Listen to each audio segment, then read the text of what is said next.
करुणामयी माँ परम प्रभु Shri Arvind life divine अध्ययन ग्रुपर समस्त अभिश्व भाई भौणी समस्त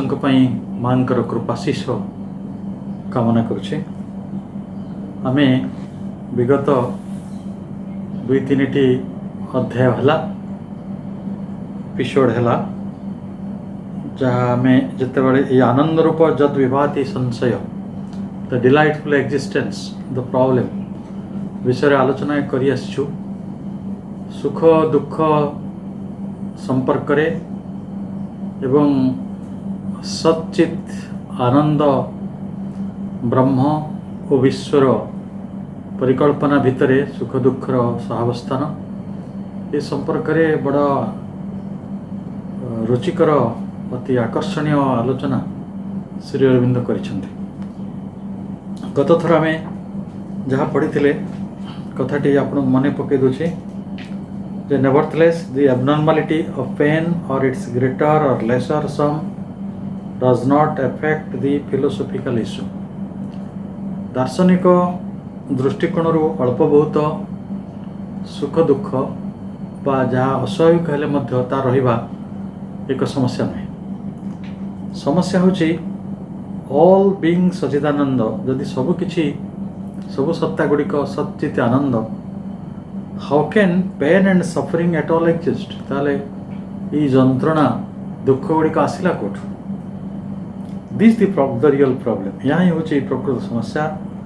is often further confused by a false issue starting from the idea of a personal extra cosmic God. या विषय दत्सामान्य आम आलोचना करथिले जे एक्स्ट्रा कॉस्मिक गॉड कहले विश्व बाहरे विश्वोत्तर ईश्वरंकर एक व्यक्ति रूप गोटे पर्सनल गॉड जी व्यक्ति रूप नहीं बाहरे विश्व बाहरे रोचंती आउ से आम समस्तर गोटे गोटे प्रकार विश्व बाहरे से अवस्थित आंशिक समस्या एवं नीतिगत जीवनर असुविधा गुड़िक देहरु बा सेठू आसुची ये कथाटी को गोटे गोलमालिया स्थिति को नौची कन्फ्यूजन जे प्रकृति रे ईश्वरंकर विश्वतर विश्व बाहरे एक्स्ट्रा कॉस्मिक गॉड एमती कि अच्छंती जी दुखर विभिन्न समस्या गुड़िक बा जो आम कहूँ पाप हेले दुख हुए ये सब कथा सब अच्छी नीतिगत जो समस्या गुड़िक सेमती हो तेणु जितेबाला आम आलोचना को आगक नवा तो स्वाभाविक भाव में यही प्रश्नटी आहरी तार समाधान अभिमुख गति कर तेणु आम बर्तमान ताको इंग्राजी रे पढ़ुचे। Sachchidananda it may be reasoned is God is a conscious being who is the author of existence how then can God have created a world in which he inflicts suffering on his creatures, sanctions pain, permits evil। ताको जदि आमे एपरि बुझिबा जे सच्चिदानंद जदि जुक्ति ही पारे it may be reasoned it is God निश्चय से होचंती भगवान ये जे कॉन्शियस बीइंग से मध्य गोटे चित सत्ता एवं सचेतन पुरुष who is the author of existence यही विश्व सृष्टिर से होचंती रचनाकार यही विश्व सृष्टिर से होचंती स्रष्टा who is the author of this existence how then can God have created a world ताले जदि से यार रचनाकार से सच्चित आनंद ताले से एमिति गोटे सृष्टि कहीं निर्माण कले in which he inflicts suffering on his creatures से जहाँ को सृष्टि करुछंती तांको उपरे दुखटाକୁ से कहीं लदी देले इनफ्लिक्ट कले। तो मनीषरा जन्मरु तो पापी नथिला ना से प्रथम तो जन्म हला से शुद्ध थिला समस्त प्राणी से परिथिले ताले मझिरे गोटे पाप कोड आसिला पुणी यही जगत एते आनंद रे तैयारी हितवा ये जगत मध्य को आनंद रूप सत्ता परम प्रभु भगवान जिते सृष्टिर रचनाकार निजे स्वयं से स्रष्टा ताले से एपरी गोटे पृथ्वी कहीं तैयारी कले जितेबाला कि से निजे ही इनफ्लिक्ट सफरिंग ऑन हिज क्रिएचर्स से निजर सृष्टि उपरे ये दुख टू कहीं लदी देले sanctions pain and permits evil तापरे से जंत्रणा गुड़ी को मध्य अनुमति देले आउ से पाप को मध्य नीतिगत भाव स्वीकार कले तो पुणी कह if we say that pain is a trial and an ordeal we do not solve the moral problem ताले किछि लोक कहले जे दुख जंत्रणा गुड़िक गोटे परीक्षा ट्रायल आउ सेटा गोटे ओडियल अग्नि परीक्षा समस्त जीवन को जमी आम कि गोटे अनुभूति संग्रह कला गोटे परीक्षा दो ताले जीवन को यही सुख दुख गुड़िक बा दुखटी पर्टिकुलाली कौन गोटे ट्रायल भाव में गोटे परीक्षा भाव आसी कि गोटे अग्नि परीक्षा ओडियल भाव में आसी कि we do not solve the moral problem आम या द्वारा मध्य जो नीतिगत समस्याटी रही सुख और दुखर उपस्थिति संपर्क में ताको मध्य समाधान करि पाले नहीं we arrive at an immoral or non immoral God ताले जेतेबेले मो बिना दोषरे मते दुख दिया जाउछि गोटे प्राणी अनेक लोक अच्छा ना जगत रे एपरि मने करंती जे देखंतु मु भारी निरीह निरपराध मु सरल मो जीवन रे मु किछि भूल करनी आ मु जन्म रे कौन एपरि भूल कली जे मते एते बड़ दंड दिया हला तरंतु जड़े व्यक्ति दुर्घटना है दुर्घटना गोटे अंग हानिगला कि चलीगला कि गोड़ चलीगला तापर से निजक प्रश्न पचारती मो जीवन में एत बड़ कौन पाप कर जीवन में सेते कौन हम ना मु मोर जीवन में एडे बड़ हानिटा है अनेक प्रकार हानि ये जगत रे होछि कार संतान हानि हो जाउछि कार धन हानि हो जाउछि आमे समस्ते ताकु नै चिंतित रहउछु दुखित रहउछु जेतेबेले आमे चिंतित रहू दुखित रो स्वाभाविक भाव में यही विश्वर जे स्रष्टा पुरुष तांको पाखक आमर अभिमानटी आसी जाए अब आम मूलतः प्रश्न पचारू जे we arrive at an immoral or non moral God अर्थात आम गोटे अनैतिक नीतिहीन ईश्वर पाखे पहुँच कारण सी आमको बिना दोष दंड देले सब मनीष निजक निरपराध मन करे सरल मन करे ताले दुखटा कि भयंकर गोटे कन्फ्यूजन है कि आम ये आनंदमय जगत रे रही प्रकृत में सेटा बहुत भाव में स्वाभाविक नुहे यहाँ अस्वाभाविक एबनॉर्मल तो सेठी आमे गोटे ईश्वर को मध्य भूल बुझू आ ईश्वर निष्ठुर आपण सब शुणी थे आग काल सब जनान लेखा होता एमती काल सर्प आपण कबलित कर प्राण तो प्राणटा कौन कबलित करने ईश्वर आछंती तो ईश्वर तो जीवन देते पुणी से नेले कहीं नो जदि से तो मृत्युर देवता भी नुहति मृत्युर अधीश्वर भी नुहति प्राणी मानकर से मृत्यु चाहूवे तांको संतान मानकर से मृत्यु चाहूवे तांको संतान माने दुखी हेले जंत्रणा भोग कले अशांति भोग कले अस्थिरता भोग कले बहुत कष्ट पाइले यहाँ जे से खुशी होते सेपरी तो नुहे ना ये बहु प्रश्न को तैयारी कर an excellent world मेकानिस्ट Ishwar होचंती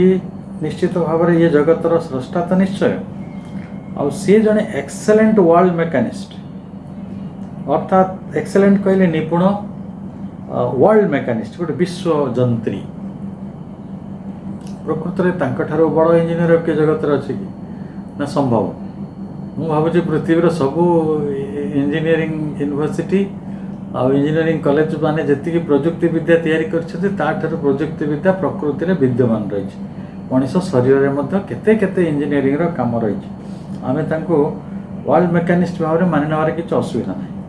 perhaps A cunning psychologist हे तो ईश्वर को आम जड़े सुचतुर मनतत्वविद बोली कही मनस्तत्वविद बोली कहीपर but not a God of a good and love आमे तांको जेहेतु से विश्व सर्जना करचंती आमे तांको विश्वजंत्री कहीपर तांको अनैतिक नीतिहीन भी आख्या देले तांको जने सुचतुर साइकोलोजिस्ट कहले मनोविज्ञानी किंतु जदि दुखर उपस्थिति थिबा पर्यंत तांको संतान माने ये दुखटा भोग करुवा पर्यंत आमे केबे तांको गोटे गॉड ऑफ गुड मंगलमय ईश्वर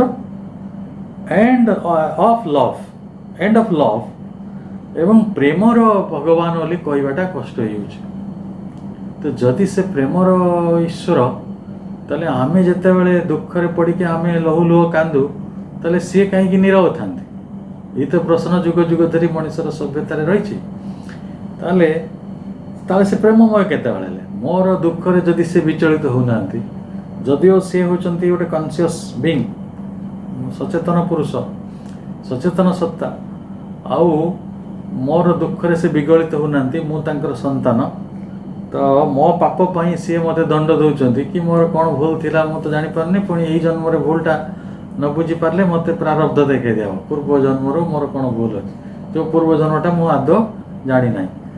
ताले यही भली तो आम गति सब चली तेणु आमे तांको होम वी कैन वर्शिप प्रेम और मंगलर शिव देवता भाव आमे तांको पूजा करि परिबा नाही आउ कौन तांको भाबिबा only a God of might से होचंती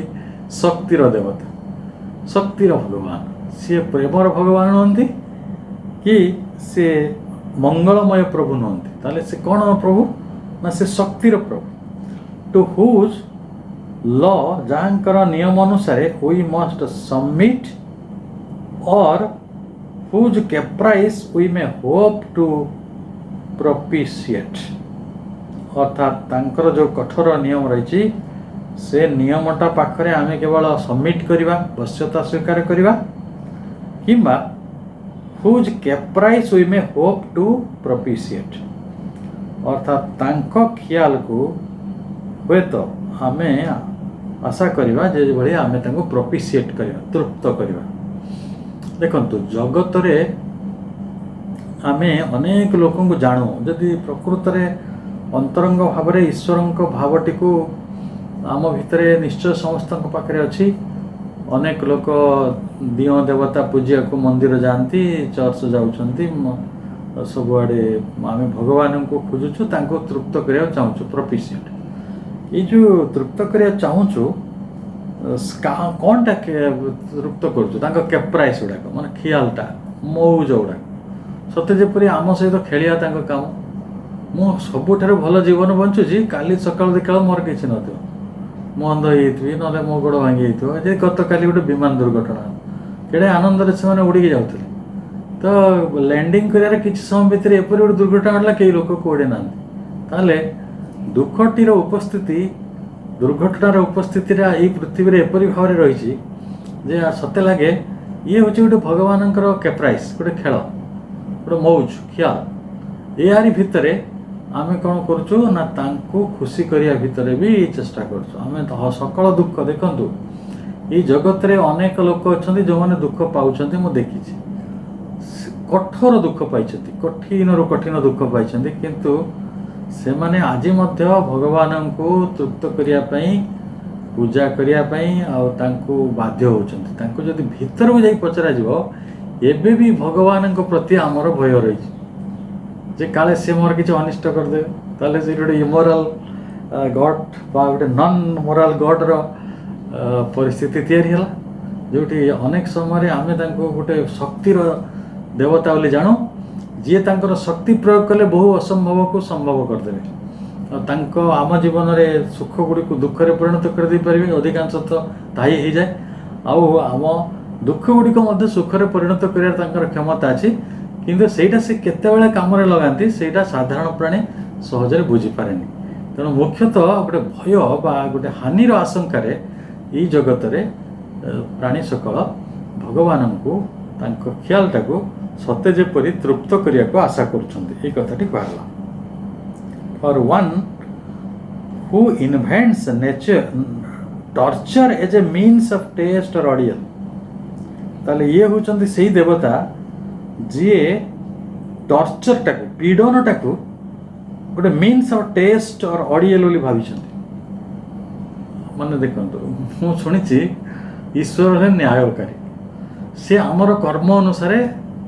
ଆମକୁ ଦଣ୍ଡ ବିଧାନ କରନ୍ତି। ଠିକ୍ ହେଲା। ତାହେଲେ ଆମେ ତାଙ୍କୁ ଯେତେବେଳେ ଦେଖୁଛୁ,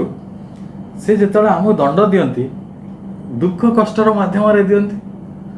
ଅର୍ଥାତ୍ ଯଦି ଏକଥା ସତ ଯେ ଦୁଃଖ ଆଉ ଯନ୍ତ୍ରଣା ଗୁଡ଼ିକ ତାଙ୍କର ଗୋଟେ ଟେଷ୍ଟ ବା ଅଡ଼ିଏଲ, ତାଙ୍କ ଟ୍ରାଏଲ୍ ଯେଭଳି ଆମେ ବୁଝିଲେ, ତାହେଲେ ସିଏ ସତେ ଯେମିତି ପୀଡ଼ନଟାକୁ ତାଙ୍କ କଷିବା ଓ ପରଖିବାର ଗୋଟେ ମାଧ୍ୟମ ଭାବରେ ଗ୍ରହଣ କରିଛନ୍ତି। stand convicted either of deliberate cruelty or moral insensibility, and if a moral being at all is inferior to the highest instinct of his own creatures, ତାହେଲେ ତାଙ୍କୁ ଆମେ stand convicted either of deliberate cruelty or moral insensibility, ଭଗବାନ ଯେତେବେଳେ ବିନା ଦୋଷରେ ପ୍ରାଣୀକୁ କଷ୍ଟ ଦିଅନ୍ତି ସେତେବେଳେ ଆମେ ଭାବୁ ସିଏ ହେଉଛନ୍ତି, ତାଙ୍କୁ ଆମେ ଦୋଷୀ କରିପାରିବା। ଷ୍ଟାଣ୍ଡସ୍ କନଭିକ୍ଟେଡ୍ କ'ଣ ପାଇଁ ନା ସିଏ ହେଉଛନ୍ତି ସତେ ଡେଲିବରେଟ୍ କ୍ରୁଏଲ୍ଟି, ମାନେ ତାଙ୍କର ନୃଶଂସତାଟା, ତାଙ୍କର ହିଂସାଟା, ତାଙ୍କ ନିଷ୍ଠୁରତାଟା, ତାଙ୍କ ନିର୍ମମତାଟା ହେଉଛି ଡେଲିବରେଟ୍, ଅର୍ଥାତ୍ ଇଚ୍ଛାକୃତ। ସତେ ଇଚ୍ଛା କରି ସେ ଆମକୁ ଦଣ୍ଡ ଦେଉଛନ୍ତି କି? ଆଉ ଦେଖନ୍ତୁ, ମୁଁ ଯେତେବେଳେ ପିଲା ଥିଲି ଗୋଟେ କଥା ପଚାରେ ଯେ ଯଦି ଭଗବାନ ସତରେ ଏତେ ଶକ୍ତିଶାଳୀ, ଭଗବାନ ଯଦି ପ୍ରେମ ମଙ୍ଗଳର ଏତେ ସୁନ୍ଦର ଦେବତା, ତାହେଲେ ଏ ପାପ ଗୁଡ଼ାକୁ ଜଗତରେ ଉଠେଇ ଦିଅନ୍ତେ, ଆଉ ଅସତ୍ୟ ଗୁଡ଼ାକ ଉଠେଇ ଦିଅନ୍ତେ, ମିଥ୍ୟା ଗୁଡ଼ାକ ବି ଉଠେଇ ଦିଅନ୍ତେ, ତ ମଣିଷ କେହି କିଛି ଭୁଲ କରନ୍ତିନି, ସମସ୍ତେ ଆନନ୍ଦରେ ରୁହନ୍ତି, କାହାର କିଛି ଅଭାବ ନଥାନ୍ତା, କାହାର କିଛି ଅସୁବିଧା ନଥାନ୍ତା, କାହାର ମନରେ କିଛି କଷ୍ଟ ନଥାନ୍ତା। କିନ୍ତୁ ଯେତେବେଳେ ସେଇଟା ହୁଏ ନାହିଁ, ଆମେ ତାହେଲେ କ'ଣ କହିବା? ଭଗବାନଙ୍କର ବୋଧେ ଗୋଟେ ବିଳାସ ଅଛି, ଗୋଟେ ମଉଜ କରନ୍ତି ମଣିଷ ସହିତ, ଆଉ ସେ ଗୋଟେ ସ୍ୱେଚ୍ଛାକୃତ ନୃଶଂସତା ଭିତରକୁ ଯାଆନ୍ତି, ଡେଲିବରେଟ୍ କ୍ରୁଏଲ୍ଟି। ଆଉ କ'ଣ ନା ଅଫ୍ ମୋରାଲ ଇନସେନ୍ସିବିଲିଟି, ତାଙ୍କ ପାଖରେ ଗୋଟେ ନୈତିକ ହିତାହତ ଜ୍ଞାନ ନାହିଁ। ତେଣୁ ଦେଖନ୍ତୁ, ସିଏ ତ ନ୍ୟାୟକାରୀ, ଯଦି ସେ ନ୍ୟାୟ କଲେ ଆଉ ଆମର ପାପଟା ଆମେ ଜାଣିଥାନ୍ତେ, ଏଇ ଜନ୍ମରେ ହେଉ କି ପୂର୍ବ ଜନ୍ମରେ ହେଉ, ପୂର୍ବ ଜନ୍ମମାନଙ୍କର ବି ହେଉ, ତାହେଲେ ନ୍ୟାୟକାରୀ କ'ଣ କରନ୍ତି? ଆପଣଙ୍କ ଭୁଲ ଗୁଡ଼ାକୁ କହିକି ଦଣ୍ଡ ଦିଅନ୍ତି। ବାବୁ ତୁ ଏଇ ଭୁଲ ଗୁଡ଼ା କରିଛୁ, ତେଣୁ ଏଇ ଦଫାରେ ତୋତେ ଏଇ ଦଣ୍ଡ ଦିଆଗଲା। କିନ୍ତୁ ଭଗବାନ ତ ସେପରି କୁହନ୍ତି ନାହିଁ। ତାହେଲେ ଯଦି କୁହନ୍ତି ନାହିଁ, ତାହେଲେ ଆମେ କହିବା ସିଏ ହେଲେ ଗୋଟେ ମୋରାଲ ଇନସେନ୍ସିବିଲିଟି ତାଙ୍କ ପାଖରେ ରହିଛି, ନୈତିକ ହିତାହତ ବୋଧ ତାଙ୍କ ପାଖରେ ନାହିଁ। And if a moral being is at all, ସେ ଯଦି ବି ନୈତିକ, ତାଙ୍କ ପାଖରେ ଗୋଟେ ନୈତିକ ସତ୍ତା ବି ଯଦି ରହିଛି, is ଇନଫିରିୟର to the highest instinct of his own creatures, ତାମାନେ ସେଇଟା ତାଙ୍କର highest instinct of his own creatures, ମାନେ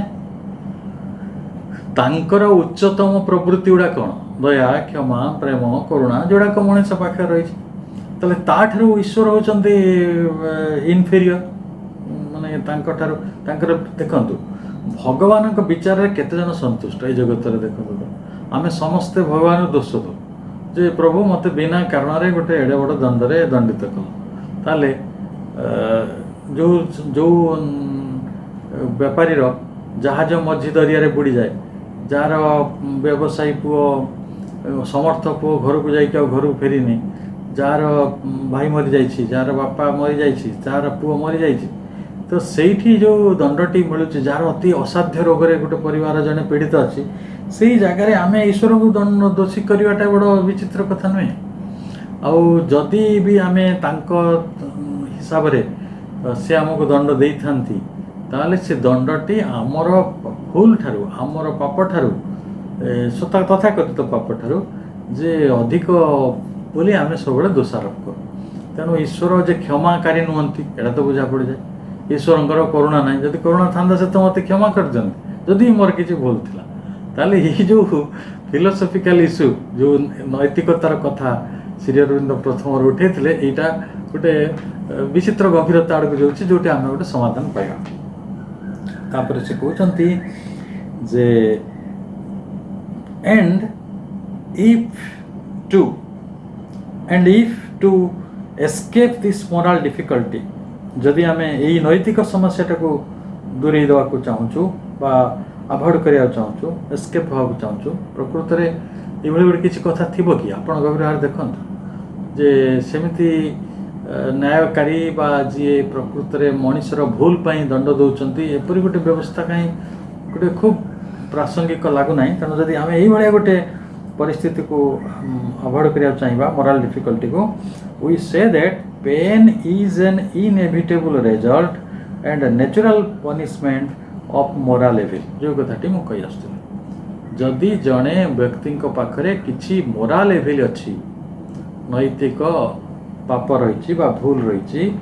ताले see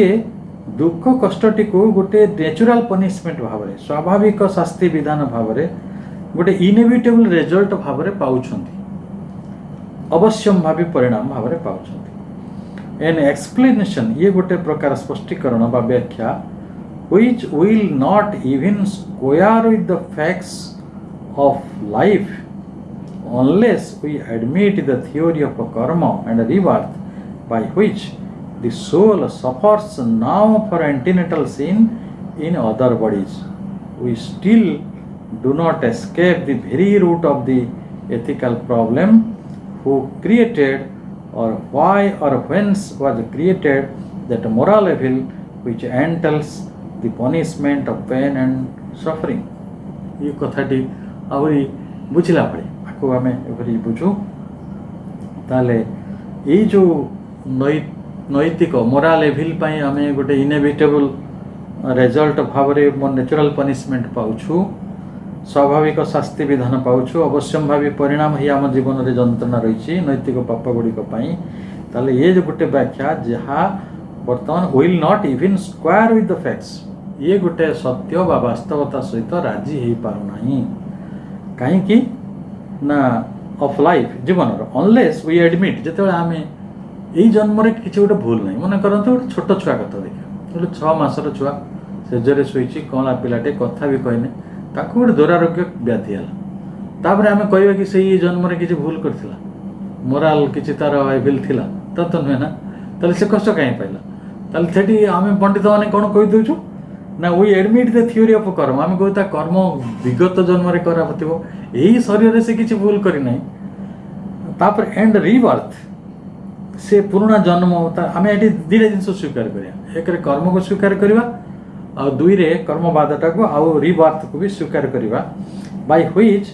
the soul suffers now for antenatal sins of the other bodies. ये छोट छुआ जो 6 मासर सी पिलाटी मन करंतु गत जन्म रे गोटे अलग शरीर थिला, सेही शरीर रे कौन पाप करथिला जो ताकू यही जन्म रे कष्टटा भोगिया पड़ला। ये गोटे एंटीनेटल सिन पूर्व जन्मर पापर कथा को आमको बुझे पड़ुछ, ये बड़ हास्यास्पद कथा। अरे जो जन्म रे से कष्ट किसी कष्ट भूल करथिले तले सेही जन्म रे दंडटा न कि सेटा कोन बार्थ टू बार्थ कंटिन्यू करथो, एटा लोके बुझी दउछन्ती, आम ये प्रकार बुझी जाऊँ, विश्वास भी करूँ अविश्वास भी करूँ, मझे आम छेड़ा किंतु प्रकृत में मोर पूर्व जन्म मानकर मोर एंटीनेटाल बार्थ रे पूर्व जन्म रे मो जन्म पूर्व मु जो भूल गुड़े करी अलग शरीर करी ताकू जदि एबे मते दंड दिया ताले मु कौन तार सुधार आनी पारि, मु कौन बुझी भी मते किए कहूँ कि डायरेक्ट जे एटा तोर पाप थिला जो तू एटा भोग करछु सेटा सेपरि के कहूना, ताले we still do not escape the very root of the ethical problem. ताले नैतिक समस्या को नहीं सुख दुखर ये उपस्थितिर जो मूल कथाटी को आमे मध्य प्रकृत में एड़े दे पारुना। Who created or why the whence was created that moral evil, से पापटा केबे तैयारी हेतिला, कोउथरु तैयारी हेतिला, काहे कि तैयारी हेतिला, किए करिथिले, ई भली बहुत प्रथा आसीबो which entails the punishment of pain or suffering. से जंत्रणा 10टा जन्म पूर्व हेतिला कि 9टा जन्म पूर्व हेतिला कि विगत जन्म हेतिला, सेटा कोठारु आरंभ हेतिला, को परिस्थिति रे आरंभ हेतिला, किए करिथिला, ये कथाटीर किछि जना पड़िबो नाही, किंतु आमको कह जाउछि जे एटा this which entails the punishment of pain and suffering. एटा ही आम जंत्रणार आउ जेते आमे से दुख भोग करूछु तार एक कारण हे पारे। And seeing that moral evil is in reality a form of mental disease or ignorance, Shri Arvind प्रज्ञा देखंतु। श्री अरविंद कहउछंती जे मोराल एविल जोटा अधर्म प्रवृत्ति सेटा कोन, इन रियलिटी वास्तव में ए फॉर्म मेंटल डिजीज ये गोटे मानसिक व्याधि पाप पुण्यटा भावनाटा गोटे संपूर्ण मानसिक व्याधि भीतर आसूँ आपण को कौटी शून्यवाणी है नहीं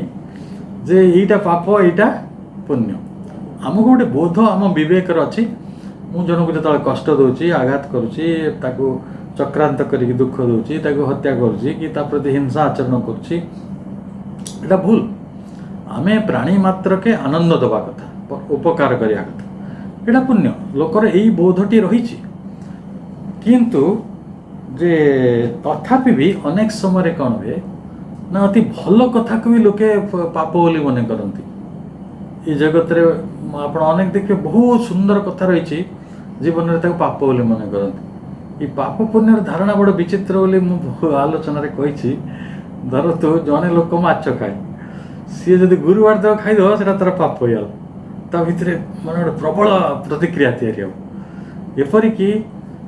मुझे पिला थी सिनेमा देखिए गोटे पाप बोली भावुली मुझे सिनेमा हॉल जाए मुझे भावे आज निआ लगी प्रभु मो पर रागी थे आवे केवे से जो लाइट गुड़ा पड़ू ना प्रोजेक्टर मत लगे से निआ लगे तार मु अधार उठी पड़े से गोटे पिला भितर भय गुड़ा तैयारी कर दिए थे बाटे जो यहाँ पाप यहाँ पुण्य तेणु से जो कथा मेंटल डिजीज सीधा कथा संपूर्ण तो गोटे मेंटल डिजीज और इग्नोरेंस अज्ञानता कारण कौटा यथार्थ कर्म से कौटा अयथार्थ कर्म से विषय में आमर धारणा मध्य स्पष्ट नुहे भगवत गीता कहते अकर्म मध्य कर्म दर्शन करवा कर्म मध्य अकर्म दर्शन करवाटा हूँ प्रकृत में कर्म ज्ञान कर्म संपर्क ज्ञान देखु जड़े सैनिक जदि शत्रुपक्षर गोटे सैनिक को हत्या करे ताले सेटा गोटे अकर्म भली बाहर को लगुच किंतु सेटा गोटे जरूरी कर्म सेटा हत्या नुहे किंतु साधारण परिस्थिति जड़े जन को हत्या कले से पाप हो तेणु आपण कौ भूमिका कौ दृष्टिकोण को नहीं कौ विषय को चरितार्थ करा जाए कर्मटी करुँचा गुरुत्वपूर्ण अर्थात आमर जो पाप पुण्यर भावना रही सेटा संपूर्ण भाव में मानसिक विकार और अज्ञानता भीतर आसुची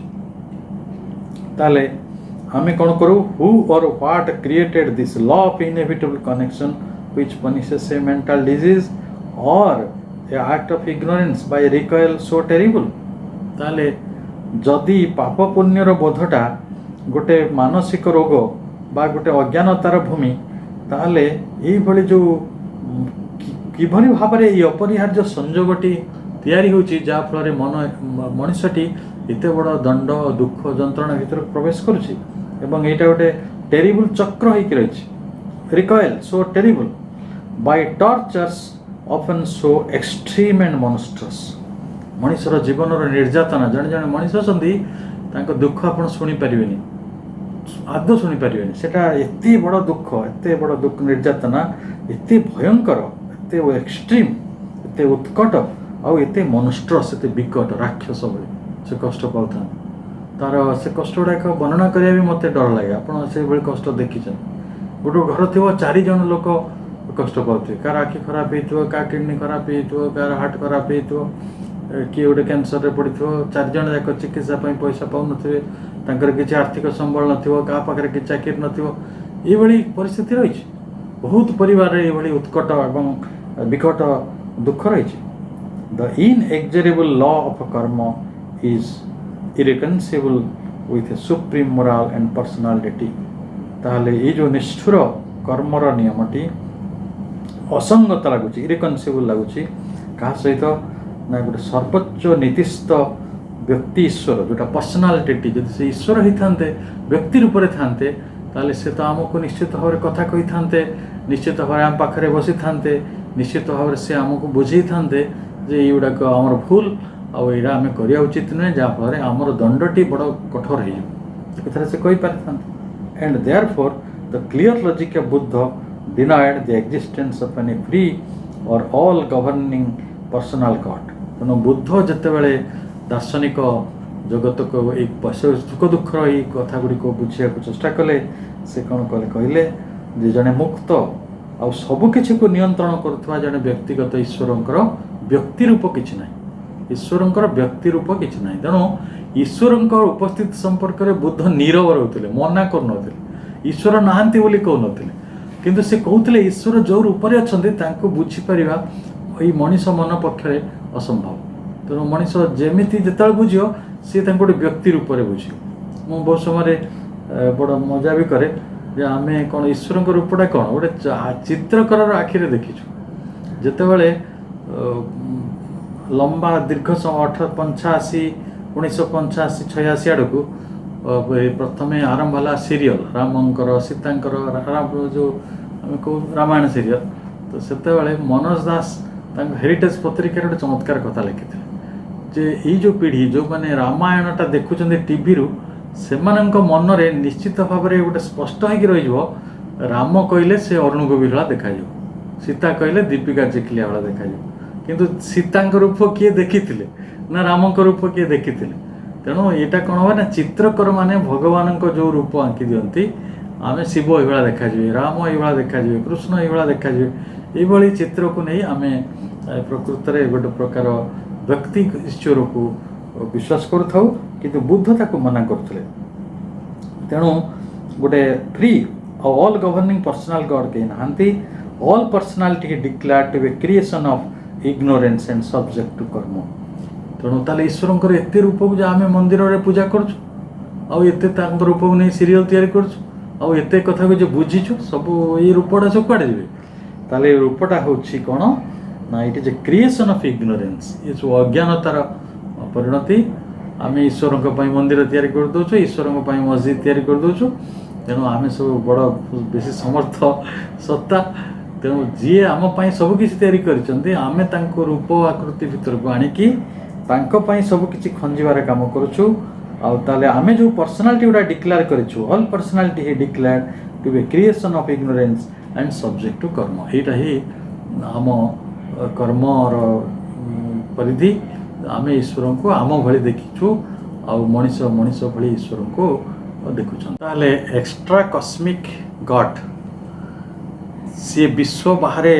ଜଣେ ଈଶ୍ୱର ବସିଛନ୍ତି, ଆଉ ତାଙ୍କର ଗୋଟେ ବ୍ୟକ୍ତି ରୂପ ଅଛି। ସେ ଆମ କର୍ମର ବିଧାନ ଅନୁସାରେ କିଛି ପାପ ପୁଣ୍ୟର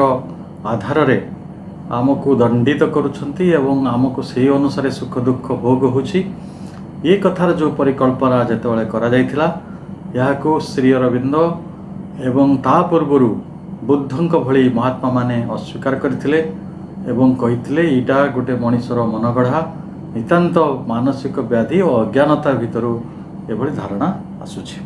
ଆମେ ସେଇ ଆଲୋଚନାକୁ ଆଉ ଟିକେ ଆଗକୁ ନେଉଛୁ। ନେକ୍ସଟ ପାରାଗ୍ରାଫ 8 ନମ୍ବର ପାରାଗ୍ରାଫରେ ଯେ ଇନ୍ ଟ୍ରୁଥ୍ ଦି ଡିଫିକଲ୍ଟି ଦ ସାର୍ପଲି ପ୍ରେଜେଣ୍ଟେଡ୍, ଏଇଠି ଆମେ ଗୋଟେ ସମସ୍ୟାର କଥାକୁ ଆଲୋଚନା କରୁଛୁ। ଏଇ ସଚ୍ଚିଦାନନ୍ଦଙ୍କର ପୃଥିବୀରେ ଦୁଃଖର ଅବସ୍ଥିତିକୁ ନେଇ ଯେଉଁ ସଂଶୟ ବା ସମସ୍ୟା ଉପୁଜୁଛି, ସେଇ ସମ୍ପର୍କରେ ଯେତେବେଳେ ଆଲୋଚନା କରୁଛୁ, ସେଇଠି କ'ଣ କ'ଣ ଅସୁବିଧାଟି ଉଠି ଆସୁଛି? only if we assume the existence of an extra cosmic personal God। ତେଣୁ ଏକ୍ସଟ୍ରା କସ୍ମିକ୍ ବିଶ୍ୱର ବାହାରେ ଜଣେ ବ୍ୟକ୍ତିଗତ ବ୍ୟକ୍ତି ରୂପରେ ଈଶ୍ୱର ବସିଛନ୍ତି। ନଟ୍ ହିମସେଲ୍ଫ ଦି ୟୁନିଭର୍ସ, ସେ ନିଜେ ବିଶ୍ୱ ଭିତରେ ନାହାନ୍ତି। One who has created good and evil, ସିଏ ହେଉଛନ୍ତି ସବୁ ଭଲ ମନ୍ଦର ସ୍ରଷ୍ଟା। ପେନ୍ ଆଣ୍ଡ ସଫରିଂ, ଦୁଃଖ ଆଉ କଷ୍ଟର ସିଏ ହେଉଛନ୍ତି ସ୍ରଷ୍ଟା। ଫର୍ ହିଜ୍ କ୍ରିଏଚର୍ସ, ତାଙ୍କ ସୃଷ୍ଟି ପାଇଁ ସେ ଦୁଃଖ କଷ୍ଟକୁ ବି ନିର୍ମାଣ କରିଛନ୍ତି, ଭଲ ମନ୍ଦକୁ ବି ନିର୍ମାଣ କରିଛନ୍ତି। ସେ କିନ୍ତୁ ବିଶ୍ୱ ଭିତରେ ନାହାନ୍ତି, ସେ ବିଶ୍ୱ ବାହାରେ କେଉଁ ଜାଗାରେ ଅଛନ୍ତି ଯେଉଁଟା ମଣିଷକୁ ଜଣା। ସିଏ ପୁଣି କ'ଣ କରୁଛନ୍ତି ନା ବଟ୍ ହିମସେଲ୍ଫ ଷ୍ଟାଣ୍ଡସ୍ ଏବୋଭ୍, ସିଏ ସବୁର ଉର୍ଦ୍ଧ୍ୱରେ, ତାଙ୍କୁ କିଛି ଯନ୍ତ୍ରଣା ନାହିଁ, ଆଉ ତାଙ୍କୁ କିଛି କଷ୍ଟ ହୁଏ ନାହିଁ, ସେ ଭଲ ମନ୍ଦର ଉର୍ଦ୍ଧ୍ୱରେ। ହି ଷ୍ଟାଣ୍ଡସ୍ ଏବୋଭ୍, ସେ ଖାଲି ଆଉ କ'ଣ କରୁଛନ୍ତି? ଆଣ୍ଡ ଅନଏଫେକ୍ଟେଡ୍ ବାଇ ଦେମ୍, ସେମାନଙ୍କ ଦ୍ୱାରା ସେ ଅପ୍ରଭାବିତ, ତାଙ୍କ ଦ୍ୱାରା ପ୍ରଭାବିତ ହେଉନାହାନ୍ତି। ଆଉ watching, ruling, doing his will with a suffering and struggling world. ତାହେଲେ ଏଇ ଯେଉଁ ଜଗତ ବିଶ୍ୱ କଷ୍ଟ ପାଉଛି, ସଂଘର୍ଷ କରୁଛି, ସଫରିଂ ଆଣ୍ଡ ଷ୍ଟ୍ରଗଲିଂ, ସଂଘର୍ଷ କରୁଛି ଆଉ ଦୁଃଖ ପାଉଛି, ତାକୁ ସେ କ'ଣ କରୁଛନ୍ତି ଉପରୁ ଥାଇକି watching ruling and doing his will, ସେ ତାକୁ ଉପରୁ ଖାଲି ଦେଖୁଛନ୍ତି। ଆଚ୍ଛା, ଆମେ କହୁଛୁ ସେ ହେଲେ ବିଶ୍ୱପିତା, ସେ ଆମ ସମସ୍ତଙ୍କର ପରମ ପିତା। ଆଚ୍ଛା କୁହନ୍ତୁ, କେଉଁ ପୁଅ କଷ୍ଟ ପାଇଲା ବେଳେ କେଉଁ ବାପା ତାକୁ ସହ୍ୟ କରିବେ? ସେ ଉପରୁ ଥାଇ ଖାଲି ଦେଖିବେ, ଆମେ ଏଇଟା ଛଟପଟ ହେଉଥିବା ଦୁଃଖରେ। ତେଣୁ ସେ କହୁଛନ୍ତି ବିଶ୍ୱଭାର ଥାଇ ସେ ଶାସନ କରୁଛନ୍ତି, ସେ ଶାସନକର୍ତ୍ତା, ରୁଲିଂ, ଆଉ ତାଙ୍କ ଇଚ୍ଛାଟାକୁ ସେ କାର୍ଯ୍ୟକାରୀ କରୁଛନ୍ତି। ଇଫ୍ ଆଲାଉଇଂ, ହଁ ପୁଣି କୁହାହେଉଛି if not doing his will, ଯଦି ସେ ତାଙ୍କ ସଂକଳ୍ପରେ କାର୍ଯ୍ୟଟି କରୁନାହାନ୍ତି, if allowing the world to be driven by an inexorable ଲ, ତାହେଲେ ସେ କ'ଣ କରିଛନ୍ତି ନା ଜଗତଟାକୁ ଗୋଟେ ଅଲଙ୍ଘ୍ୟ ବା ନିଷ୍ଠୁର ବିଧାନ ଭିତରେ ଛାଡ଼ି ଦେଇଛନ୍ତି। ସିଏ ପାପ ପୁଣ୍ୟରେ ମୋଟେ ଲିପ୍ତ ହେଉନାହାନ୍ତି, ମଣିଷକୁ କିଛି ବାଟରେ ସେ କ୍ଷମା କରୁନାହାନ୍ତି କି ତାକୁ କରୁଣା ଦେଉନାହାନ୍ତି। ସିଏ ତାହେଲେ ଗୋଟେ ଅଲଙ୍ଘ୍ୟ, ଗୋଟେ ଇନ୍ଏକ୍ଜିରେବଲ୍ ନିଷ୍ଠୁର ନିୟତି ଆଗରେ ଛାଡ଼ି ଦେଇଛନ୍ତି, ଯିଏ କେବଳ ମାନେ ତାଙ୍କ ଦ୍ୱାରା ସୃଷ୍ଟ ପ୍ରାଣୀମାନଙ୍କର ବିଧାନ କରୁଛନ୍ତି। ଆଉ କ'ଣ କରୁଛନ୍ତି ନା ଅନହେଲ୍ପଡ୍ ବାଇ ହିମ୍ ଅର୍ ଇନ୍ଏଫିସିଏଣ୍ଟଲି ହେଲ୍ପଡ୍, ସେ ଏଇ ଯେଉଁ ମଣିଷ ଗୁଡ଼ିକ ଯେଉଁମାନେ ତାଙ୍କ ବିଧାନର ଅନ୍ତର୍ଗତ ହେଇକି ଅଛନ୍ତି, ଯାହାଙ୍କୁ ସେ ଶାସନ କରୁଛନ୍ତି, ସେମାନଙ୍କୁ ସେ କିଛି ସାହାଯ୍ୟ କରନ୍ତି ନାହିଁ। ଆଉ ଯଦି ବି କରନ୍ତି ସେ ସାହାଯ୍ୟଟି ଇନ୍ଏଫିସିଏଣ୍ଟ, ବହୁତ କମ୍। ଯଦି ଆମେ ସବୁବେଳେ ଭାବୁ ନାହିଁ, ଯଦି ଭଗବାନ ମୋତେ ସାହାଯ୍ୟ କରନ୍ତେ ମୁଁ କ'ଣ ଏଇଟା ଦୁଃଖୀ ଲୋକଟେ ହେଇକି ରୁହନ୍ତି, ମୁଁ କ'ଣ ଜୀବନରେ ଏତେ ସୁନ୍ଦର ସମୃଦ୍ଧିଟା ଆଣିପାରନ୍ତିନି, ତାହେଲେ ଭଗବାନଙ୍କର ସାହାଯ୍ୟଟି ମୋ ଜୀବନରେ ସମ୍ପୂର୍ଣ୍ଣ ନୁହେଁ, ଏଭଳି ଅଭିଯୋଗ ସବୁ ରହିଛି। ଦେନ୍ ନଟ୍ ଗଡ୍ ନଟ୍ ଓମ୍ନିପୋଟେଣ୍ଟ, ତାହେଲେ ଯଦି ଭଗବାନ ବିଶ୍ୱ ବାହାରେ ରହିଛନ୍ତି, ତାହେଲେ ଆମେ ତାଙ୍କୁ କାହିଁକି ଶକ୍ତିମାନ ବୋଲି କହିବା? ଆଉ ସେ ଯଦି ଆମକୁ ସାହାଯ୍ୟ କରୁନାହାନ୍ତି, ବା ଯଦି ସାହାଯ୍ୟ କରୁଛନ୍ତି ବହୁତ କମ୍ ପରିମାଣରେ କରୁଛନ୍ତି। Not all good and all loving, ତାଙ୍କୁ ପରମ ମଙ୍ଗଳମୟ କି ପରମ ପ୍ରେମମୟ କହିବାରେ ମଧ୍ୟ କିଛି ଯଥାର୍ଥତା ନାହିଁ, ଆମେ ସେ କଥା ମଧ୍ୟ କହିପାରିବା ନାହିଁ। ଯଦି ସେ ଆମର ଦୁଃଖଟାକୁ କିଛି ନିରାକରଣ କରୁନାହାନ୍ତି, ଆମକୁ ସାହାଯ୍ୟ କରୁନାହାନ୍ତି, ବା ଯଦି ବି ସାହାଯ୍ୟ କରୁଛନ୍ତି ସେ ସାହାଯ୍ୟ ଯଥେଷ୍ଟ ନୁହେଁ, ତାହେଲେ ତାଙ୍କୁ ପ୍ରେମମୟ କହିବା ବା ତାଙ୍କୁ ମଙ୍ଗଳମୟ କହିବାର କିଛି ଯଥାର୍ଥ ନାହିଁ।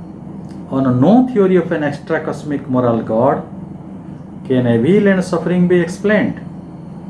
ତାହେଲେ ଯଦି ଏକ୍ସଟ୍ରା କସ୍ମିକ୍ ମୋରାଲ ଗଡ୍ ଅର୍ଥାତ୍ ବିଶ୍ୱ ବାହାରେ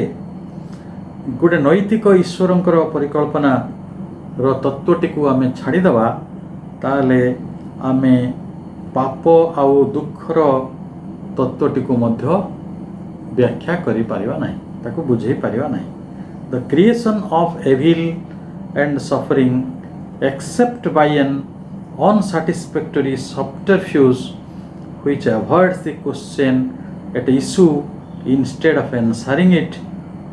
or ତାହେଲେ ଯେତେବେଳେ ପାପ ପୁଣ୍ୟର ପରିକଳ୍ପନା ଆମେ କରୁଛୁ, ସର୍ଜନା କରୁଛୁ ପାପ ଆଉ ଦୁଃଖର, ତାହେଲେ ପ୍ରକୃତରେ ଆମେ ଗୋଟିଏ ପ୍ଲେନ୍ ସରଳ କଥାଟିକୁ ବା ଏଇ ସରଳ ସମସ୍ୟାଟିକୁ ପ୍ରକୃତରେ ଏଡ଼େଇ ଦେଉଛୁ। ଏଇ ଯେଉଁ ଅନସାଟିସ୍ଫାକ୍ଟୋରୀ ସବଟରଫ୍ୟୁଜ୍ ରହିଛି, ଅନସାଟିସ୍ଫାକ୍ଟୋରୀ କହିଲେ ଅସନ୍ତୋଷମୟ, ଆଉ ସବଟରଫ୍ୟୁଜ୍ ଏଠି କହିଲେ ଛଳ। ତାହେଲେ ଏଇ ଯେଉଁ ସୁଖ ଆଉ ଦୁଃଖ ଆଉ ପାପର ଯେଉଁ ଇକ୍ୱେସନ୍ ଅଛି, ତାକୁ ପ୍ରକୃତରେ ଆମେ ବୁଝେଇ ପାରୁନାହୁଁ। ଏଇଟା ଗୋଟେ ଲାଗୁଛି ସତରେ ଈଶ୍ୱର ଆମ ସହିତ ଗୋଟେ ସବଟରଫ୍ୟୁଜ୍, ଗୋଟେ ପ୍ରକାର ଛଳନା କରୁନାହାନ୍ତି ତ। ଗୋଟେ ଛୋଟ ଦିନେ ଗୋଟେ କାହାଣୀ ଆମେ ଶୁଣିଥିଲୁ, ମନେ ଥିବ, ଗୋଟେ କଅଁଳ ଶିଶୁ, ଗୋଟେ ଛେଳି ଛୁଆକୁ ଗୋଟେ ବାଘ ଖାଇବା ପାଇଁ ଇଚ୍ଛା କଲା। ସେଠୁ ବାଘ ତ ଖାଇଦେବ ଯେ ନିରପରାଧ ସେ ଶିଶୁକୁ ହତ୍ୟା କରିବ, ତାକୁ ତ ଗୋଟେ କାରଣ ଦେବାକୁ ପଡ଼ିବ। ତେଣୁ ସେ କାହିଁକି ବାଘ କାରଣ ଦେବାକୁ ଚାହିଁଲା, କାହାଣୀଟି ଭାରି ସିମ୍ବଲିକ୍। ସେ ବାଘ ତାକୁ କହିଲା, ତୁ ମୋର ପାଣି କାହିଁକି ଗୋଳିଆ କରୁଛୁ, ମୁଁ ନଦୀ ଘାଟରେ ପାଣି ପିଉଛି, ତୁ ପାଣି ଗୋଳିଆ କରୁଛୁ। ସେଠୁ ଛେଳି କହିଲା, ଆଜ୍ଞା ମୁଁ ତ ତଳରେ ପାଣି ପିଏ, ଆପଣ ତ ଉପର ଘାଟରେ ପାଣି ପିଅନ୍ତି, ମୁଁ କାହିଁକି ଆପଣ ପାଣି ଗୋଳିଆ କରିଯିବୁ। ସେଇଠୁ ସେ ବାଘଟି ତ କେମିତି ହେଲେ ଦୋଷ ଦେବାକୁ ଅଛି। ସେ କହିଲା, ତୁ ନ କରୁଥିଲେ ତୋ ବାପା କରୁଥିବ। ତ ସେ ତେଣୁ ଏମିତି ହେଲା ଯେଉଁ ଯୁକ୍ତି ତର୍କ, ସେଇଭଳି ଗୋଟେ ସବଟରଫ୍ୟୁଜ୍, ଗୋଟେ ଛଳନା। ईश्वर आम कि बाटर गोटे पापर पकई देकी दुख दे दूँ एमती होनी तो माने मो यही शरीर किसी पाप करिनी भूल करिनी तू गत जन्म करूँ कि गत जन्म कर मुझे तो जापारनी ता आउ 10टा जन्म आगुरी करूँ तो से भारी इंटरेस्टिंग तो सहीठू व्हिच अवॉइड्स द क्वेश्चन ये प्रकृत में यही जो कथाटी कौन करुच्ची मूल प्रश्नटी को से अवॉइड करुच्ची दूरे दूची एट इश्यू ये जो घटना इनस्टेड ऑफ एंसरिंग तार उत्तर दबा यथायथ उत्तर दबा परिवर्ते से प्रश्नटी को सब बेले कौन कर दिया होची माने अवॉइड कर दिया जाउची तापरे plain or implied Manichaeism which practically annuls the godhead कारण ये गोटे द्वैतवाद गर्भित द्वैतवादी प्रश्न ही पड़ुची आउ जहाँ वास्तव में कौन करुच्ची ना तांकर देवत्वटा को प्रकृत में स्वीकार करहबनी सेमती जो देवता ये आमको छल करिकी दंड देवे मुझे जन्म पाप करनी आर जन्म करी तेणु ये कथा गुड़िक हे तो गोटे आहरी समस्या आड़ को नौची एवं मूल प्रश्नटीर उत्तर दौना आम ये संपर्क में आमर आलोचना जारी रखा प्रकृत में ये एक गंभीर विषय जे प्रकृत में आम जीवन में जो दुख रही से दुखटा प्रकृत में कौन आम पाप और रंग डुईंग्स भितर आमर भूल कर्म जो आसूसी तेणु यही प्रश्नर उत्तर आपन को कौन दि जापर आम आसंता क्लास रे ये कथाटी को आहरी आगे अध्ययन करवा और आपण मैंने समस्ते ये समय देइछंती ताको भल करी व्याख्यापूर्वक शुणुंट से आपको व्यक्तिगत भाव धन्यवाद दूची एवं मांकर आशीष मध्य भिक्षा करुच्ची समस्त आम जीवन यही सूक्ष्मतम विषयटी को बुझे सफल हो जहाँ फलत आम जीवन में आनंद सदावर्तमान ही रहिबो कारण आनंद भितर आम सृष्टि आनंद भितर आमर विलय आनंद भितर आमर अवस्थिति किंतु दुख तार स्थान माड़ी बसी और यही गोटे प्रकरण रे ये आलोचना आम जीवन पाई आम समस्त आम भविष्यत पाई मध्य अत्यंत आवश्यक तेणु मु पुणी थे आपण मानक धन्यवाद और कृतज्ञता जनाई आज आलोचना को ये रखुची। वंदे मातरम।